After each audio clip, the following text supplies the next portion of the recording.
All right, Jimmy, neither stocks nor jobs nor the economy is going to fall off a cliff. Good evening, everyone. I'm Larry Kudlow. This is the Kudlow Report. Okay, stocks turn to our market watchers and take a closer look at today's stock sell-off. Joining me is Zane Brown, fixed income strategist at Lord Abbett, Dave Malpass of Encima Global. He's a former Reagan Deputy Assistant Secretary of the Treasury. And Michael Norman returns, chief economist with John Thomas Financial. Michael, let me just ask you, okay, I say there's no collapse going off a cliff, not even a stock market plunge. You tell me, you're the expert. I don't see how anyone could call this a collapse. I mean, less than a 1% decline in the Dow. Look, it's the same as what we've seen for the last 3 years. The economy's growing. It's not growing very rapidly. There's still a big output gap. It's too large to really generate a lot of job growth, but job growth is positive. The stock market has been reacting to basically positive conditions for equities. We have low interest rates. We have low inflation. And we have low labor costs. So I think it's a lot of the same. Look, the correction today, I think, was long overdue. We saw some of the data diverge from the expectations. 4 days. Recently. This is the fourth day, which means it started before the jobs report. I don't know. All right, let me ask Dave Malpass, do we overestimate these job reports? I mean, there was good news in it. There was bad news in it. I know the economy is not fabulous. I'm not making that point. I'm just saying it's not falling off a cliff. Yeah, I don't think it should change the direction of the market. For one, the way the government gets the data is through surveys, and they're small surveys, and so there's a lot of noise in the individual numbers. I think there are two fundamental problems going on. One is Europe is deteriorating pretty rapidly. I'm concerned about that. How badly? Just dwell on that for one moment. The European story. There was a very bearish negative piece on 60 Minutes last night. How bad is Europe? They're running out of cash in the periphery, and the deal so far has been Germany gives them money when they want it, when they need it, and that's not going to last very long. There's just too much at stake. Spain is hemorrhaging cash, and so that's the problem. They need a new strategy. Is that behind this correction? Might it be that? I mean, I know the jobs thing might have layered onto it, but was that behind it? Yes. For example, European banks peaked at the end of February, and they've been going down. That was one of the drivers for the rally, was the good news out of Europe in December, January, and February, and it looks to me like that's fading. Zane Brown, interestingly, today in the sell-off, it was the pro-growth cyclical sectors. It was industrials, it was materials, it was energy, it was banks, it was tech, and so forth.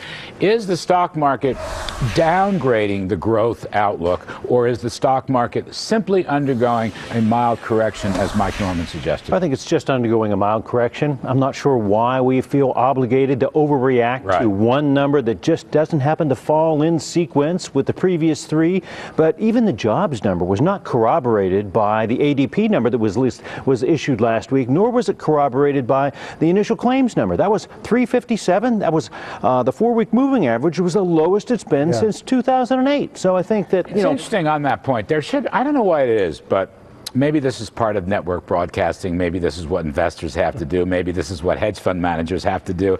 Make a big ruckus about something. If you keep the jobs report in the context of manufacturing surveys for the purchasing managers, services surveys, you said the ADP, jobless claims. I'll put you another. Car sales pretty good. Chain store sales were published for the month of March. They actually beat expectations. I mean, there is a lot of numbers that say we're okay. We're not fabulous, but we're okay. Yes. Why is it that people don't create context? I'm not quite sure why that's the case, but we've had two key indications that things might not be as good, and the one previous to this was QE3 and lack of QE3. Now, so QE3. Odd there. Do we need QE3? Absolutely not. And I think that's the important part. We don't need it. It's not necessary because the economy is strong enough as it is. Here's another obsession. A broadcast obsession is Bernanke and the Fed and QE3. Absolutely. I'm not mentioning any broadcast names. I'm just saying it's a generic obsession. Do we need QE3? We don't need QE3, and QE, if you look at it, it functions like a tax. It removes income from the economy, interest income. If you look at the last 4 years since the Fed really started to engage in these monetary operations, you've removed $400 billion in interest income from the economy. That's functionally like a tax, and that is not an insignificant amount of income. That's very, very large. So we don't need it. I wouldn't agree with you. I hear you a lot talking about its effect on the dollar. Right. I would argue against that. The dollar index has really been stable at that time. No, I get that. But the interest, Larry, the interest removed, the income removed. QE2 buried the dollar. This is not a good time to remove. That happened roughly a year ago. That's right. And commodity prices, particularly energy and gasoline and food, which created a tax on the economy. People forget, a year ago, we were close to a recession. There were some external factors, but the Fed didn't help that. That's right. I think oil went from 80 to 100, Yeah. and that has to do with if the Fed's really going to keep buying things. Let's talk about why people are so interested in it. Remember what they've done. The Fed has bought over $2 trillion worth of stuff. This is this agency inside Washington with a building there with a few staff, and somehow they've acquired $2 trillion worth of stuff. That's why everybody's interested in it. If you're an investment bank, all you care about is that giant elephant buyer going to come in who's indifferent to price. They buy the most expensive things in the world and bid them even higher. Well, that's how they set interest rates. That's a mechanism by which they set interest rates. Well, that's how they manipulate reserves. They never because did that they before. target, right? Because we've been in, we're in unusual circumstances. That's why they call it. So I want to raise another problem. We were in unusual circumstances. But this is what troubles me. And I would be so much happier if we had lower marginal tax rates, if we had some deregulation, if we took Obamacare off the table. No, careful, businesses will start hiring. Right, business will hire. Zane, the Fed, you know what? If the Fed was so powerful, they've had QE1, QE2, Operation Twist, and Lord knows what. How come this is the worst economic recovery on record? If the Fed is so good, how come it hasn't worked? Well, lately they've been the only game in town in terms of trying to provide some stimulation for economic growth, because fiscal policy really hasn't done a whole lot in the last 9 months. So it's really the only game in town. They have succeeded in keeping short rates low, in long rates low, and certainly we've seen refinancing by all corporations in America capable of refinancing, and they've locked in low levels of refinancing for a long like time. the front page of the Wall Street Journal story today said, it is the recovery of business and business profits and business balance sheets that is the single largest factor behind the 3-year stock market, I'm going to call it the bull, and what little economic recovery we have. Right. And I want to add to this, if the Fed quits messing around and creating more dollars, you know what? Take a look at the charts. Crude oil prices are slipping.